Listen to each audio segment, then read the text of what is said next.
இன்னும் முதல்வர் ஆயிரம் நினைக்கிறவரு எப்படி ஆக முடியும்? எங்களை முக்களத்தோட பக்கத்துக்கு முதல்வர் ஆக முடியுமா?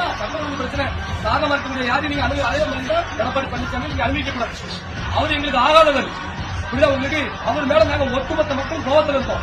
எங்க மக்கள் அவர் எங்களுக்கு தெரிஞ்ச துரோகத்தை நாங்க மறக்கல. பெண்கள் மத்தியில ஒரு பகுதியினரிடம் இன்னும் பிளவே ரீச் ஆகல. இந்த பிளவே சரியா ரீச் ஆகல. இன்னும் ரெட்டால தான் நம்ம சின்னம் இருக்கிறாங்க. அவங்க மத்தியில இது எடப்பாடி பழனிசாமி கையில இருக்கக்கூடிய சின்னம்.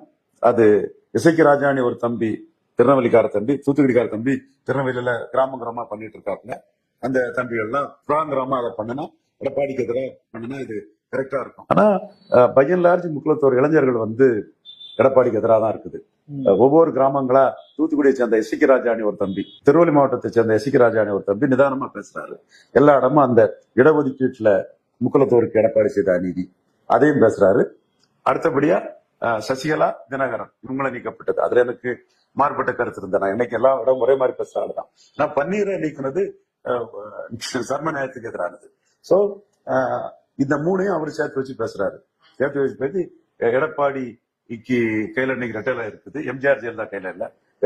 ரெட்டலைக்கு போடுறது நம்ம இனத்துக்கே சேர துரோகம்ன்றத அவர் கிராமங்கள்ல பெண்கள் ஆண்கள் எல்லாம் கூட்டி வச்சுட்டு பேசுறாரு. இந்த ஒரு தடவை ரெட்டலைக்கு ஓட்டு போடக்கூடாதுன்னு கேட்கிறாரு.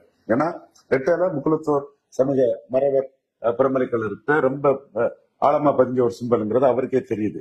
சோ அதை இன்னைக்கு கரண்ட் பொலிட்டிக்கல் விஷயம் என்ன, இது போடுறது எடப்பாடியை பலப்படுத்தும், போடக்கூடாதுங்கிறத அவர் கடுமையா பிரச்சாரம் பண்ணிட்டு இருக்காரு.